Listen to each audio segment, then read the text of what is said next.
Nama saya Nurul Najwahani binti Ahmad Sabri.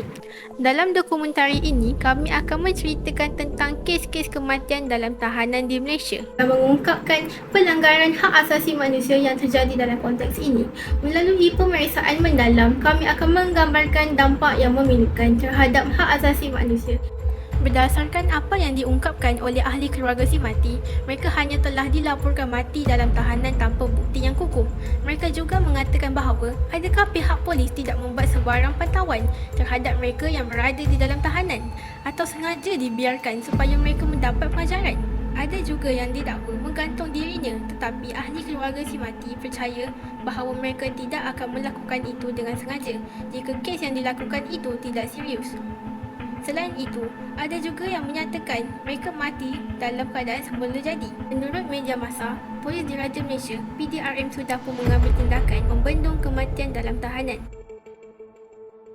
Saya Shushminta, anak perempuan Prakash. Kes kematian dalam tahanan. Kes N. Dharmendran berlaku pada tahun 2013. N. Dharmendran ialah seorang tahanan yang meninggal dunia dalam tahanan polis di Pejabat Polis Kontijen IPK Kuala Lumpur. Bedah siasat menunjukkan dia mengalami kecederaan serius termasuk patah tulang rusuk, pendarahan di otak dan organ yang rosak. Kes ini menimbulkan persoalan tentang penderaan oleh kaki tangan penjara dan layanan tidak berperi kemanusiaan. Kes Syed Muhammad Azlan berlaku pada tahun 2013. Syed Muhammad Azlan ialah banduan yang ditemui mati di penjara Tapa Perak. Laporan awal menunjukkan bahawa dia meninggal dunia akibat keganasan berlebihan oleh pegawai penjara. Kes ini menggambarkan isu serius mengenai keganasan dalam sistem penjara. Kes ini pula berkenaan seorang wanita, So Kai Cheok, yang berlaku pada 2017. Ditemui mati di Pusat Pemulihan Akhlak Kuala Lumpur. Laporan awal menunjukkan bahawa dia mengalami kekurangan rawatan perubatan yang mencukupi dan tidak mendapat bantuan apabila dia memerlukannya. Kes ini menyerlakan keperluan untuk rawatan perubatan yang mencukupi untuk tahanan. Kebanyakan kes kematian dalam tahanan masih dalam siasatan dan punca kematian masih belum dapat dikenal pasti. Antara punca yang telah pun dibuktikan adalah kecuaian dan kekerasan fizikal oleh polis yang bertugas menyebabkan kecederaan yang serius sehingga berlakunya kematian. Contohnya, Esbala Murakan mati akibat ditampar di muka dan ditumbuk di dada semasa disoal siasat. Hospital Kuala Lumpur melaporkan bahawa terdapat 20 kecederaan pada perut, kepala dan anggota badan mangsa. Seterusnya, pihak penjara kurang mengambil berat tentang kesihatan tahanan. Tahanan yang sakit atau cedera tidak dapat rawatan perubatan yang sewajarnya. So Kacok mati kerana kecuaian merosak ubat. Hasil pada siasat menunjukkan kematian berpunca daripada keradangan ruang abdomen akibat penjaraan seperut. Si mati telah mengalami sakit pada pihak polis namun tidak diberi rawatan.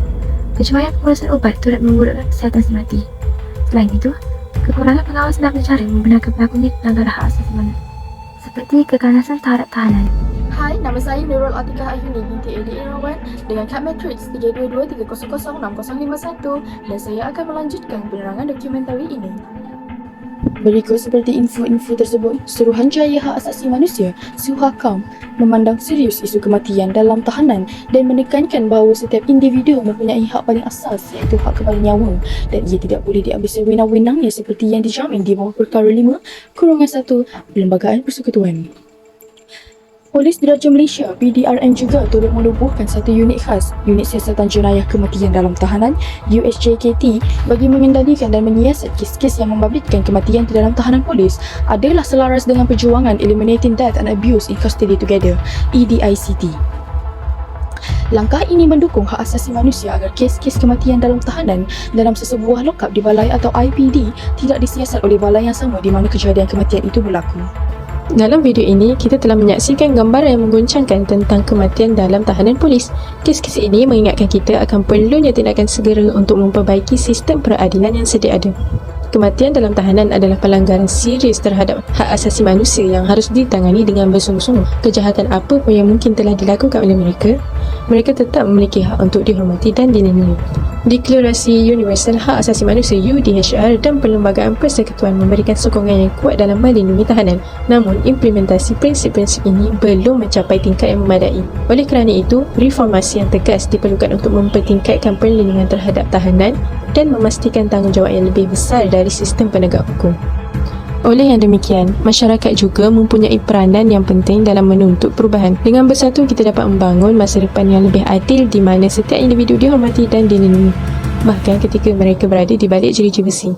Marilah kita mengambil pengajaran dari dokumentari ini dan menggunakan pengetahuan kita untuk mendorong perubahan yang lebih baik. Sekian daripada kami.